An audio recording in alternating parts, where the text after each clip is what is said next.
আসসালামু আলাইকুম এভরিওয়ান, কেমন আছেন সবাই? আশা করি সকলে আল্লাহর রহমতে অনেক ভালো আছেন। আমরা আলহামদুলিল্লাহ ভালো আছি। তো আজকে আমরা একটু ঘুরতে বের হয়েছি। অনেকদিন ধরেই ভাবছিলাম যে বাইরে একটু ঘুরতে যাব, একটু কাশফুল দেখতে যাব। যদিও এখন কাশফুলের সিজন, আর অনেকদিন ধরেই প্ল্যান করছিলাম যে একটু কাশফুল দেখতে যাব, কিন্তু বৃষ্টির কারণে আর কি কাশফুল দেখতে যেতে পারছিলাম না। তো হঠাৎ করে আজকে একটু রোদ উঠছিল, তো ভাবলাম যে আজকে যাই, যে কাশফুল দেখে আসি, না হলে আবার কাশফুলের সিজন শেষ হয়ে যাবে, তখন আবার দেখতে পারবো না। তো সেই কারণে আর কি বোনেদের নিয়ে, বাচ্চাদেরকে নিয়ে বের হয়ে গিয়েছি। আর আজানের অনেক ঘুম পাচ্ছিল, যদিও এখন বিকাল টাইম। তো বিকালে যেহেতু আজানের একটু ঘুমানোর অভ্যাস, তো যেহেতু বিকালে বাইরে বের হয়েছে ঘোরার জন্য, তো ভ্যান গাড়ির উপরে ঘুমিয়ে পড়ছিল, এরকম একটা অবস্থা। আর আমার এই ভিডিওটা কিছুদিন আগেই করা, তখন আমি বাবার বাসায় ছিলাম, আর এখন তো আমি ঢাকায় চলে এসেছি বেশ কিছুদিন হলো। তো তখন হচ্ছে যে বাবার বাসায় যখন ছিলাম, তখনই আমি হচ্ছে যে এখানে ঘুরতে গিয়েছিলাম আমার বোনেদেরকে নিয়ে। তো আমরা যে এই ভ্যান গাড়িতে করে গিয়েছিলাম, সেটা হচ্ছে যে রিজার্ভ করা গাড়ি ছিল, মানে উনি আমাদেরকে পুরো সব কিছু ঘুরায় তারপরে আবার বাসায় রেখে যাবে। তো আমরা হচ্ছে যে নেমে আর কি কাশফুল দেখতে যাচ্ছি। আমার বোনেরা ওই যে সামনে হাঁটতেছে, আর আমি আর আমার ছেলে আর কি, আমার ছেলেকে নিয়ে আমি ভ্যান গাড়ির থেকে নামাচ্ছিলাম। আর যদিও এখন আমার দুইটা বাচ্চা হয়ে গেছে, আমি ইচ্ছা করলেও আগের মতো আর কি এনজয় করতে পারি না। দেখা যায় যে ওদের পিছনে টাইম দিতে দিতে আমার আর আগের মতো এনজয় করা হয় না।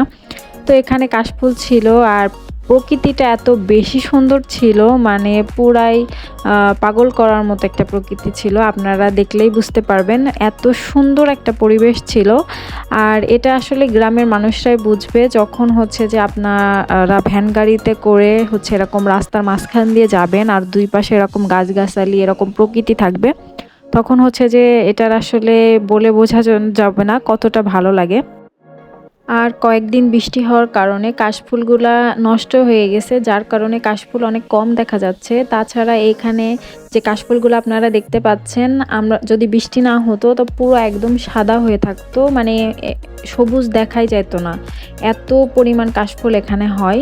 কিন্তু এই যে বৃষ্টির কারণে কাশফুল অনেকটাই নষ্ট হয়ে গেছে। আর ওইটা যেহেতু একটু ঢালু ছিল, মানে নিচের দিকে ছিল, তো আমি আর ছেলেদেরকে নিয়ে নামি নাই। যদি আজান পড়ে টড়ে ব্যথা ট্যাথা পাই, সেজন্য আমি আর নিচেই নামি নাই, আমি উপরেই দাঁড়িয়েছিলাম রাস্তার পাশে। আর আমার বোনেরা আর কি নেমে ছবি টবি তুললো, ঘোরাঘুরি করলো। তো এখান থেকে আমরা চলে আসছি একটা মেলাতে। যদিও মেলাটা শেষ, মেলাটায় আসার অনেক ইচ্ছা ছিল, কিন্তু বৃষ্টির কারণে আসতে পারিনি। আর মেলাটা বেশি দিন থাকেও না, 3-4 দিন মতো থাকে। তো তারপরেও আর কি, যেহেতু আমরা কাশফুল দেখতে বের হয়েছি, তো একই রাস্তায় আর কি মেলাটাও পড়ে, তো ভাবলাম যে একটু মেলায় যে দেখে আসি আর কি দোকানপাট কিছু আছে কিনা। তো সেই কারণে আর কি মেলার এখানে আসা। তো এসে দেখলাম যে সামান্য কিছু দোকানপাট ছিল, কারণ এই মেলায় এত বেশি দোকানপাট থাকে যে যেদিকেই তাকাই সেদিকেই খালি দোকান আর দোকান। খেলনা থেকে শুরু করে সব ধরনের জিনিস এখানে পাওয়া যায়। এমনকি আমাদের শুধু যশোরের মানুষ এখানে দোকান দেয় না, যশোরের থেকে বাইরের থেকেও এখানে মানুষ আসে তাদের ব্যবসা করার জন্য। তো এখানে এখন যেই দোকানগুলো আমরা দেখতে পাচ্ছি, এইগুলো হচ্ছে যে বাইরের থেকে যারা এসেছে, তারা এখনো পর্যন্ত দেখা যাচ্ছে যে তাদের জিনিসপত্র এখনো রেডি করে তারা যেতে পারেনি, তো তারাই এখনও তাদের মেলায় তাদের দোকানগুলো রয়েছে। আর সামান্য কিছু খেলনা টেলনার দোকান আছে, যেটা হচ্ছে মেলা শেষ হওয়ার পরেও আর কি বেশ কয়েকদিন থাকে, 2-3 দিন মতো থাকে। তো সেইগুলাই আর কি ছিল, তাছাড়া বেশি কোনো দোকানই ছিল না। তো আজকে আমাদের ঘোরাঘুরি এ পর্যন্তই, আমরা এখন বাসায় চলে যাব। তো আপনারা সকলে ভালো থাকবেন, সুস্থ থাকবেন, আমাদের জন্য দোয়া করবেন। আল্লাহ হাফেজ, আসসালামু আলাইকুম।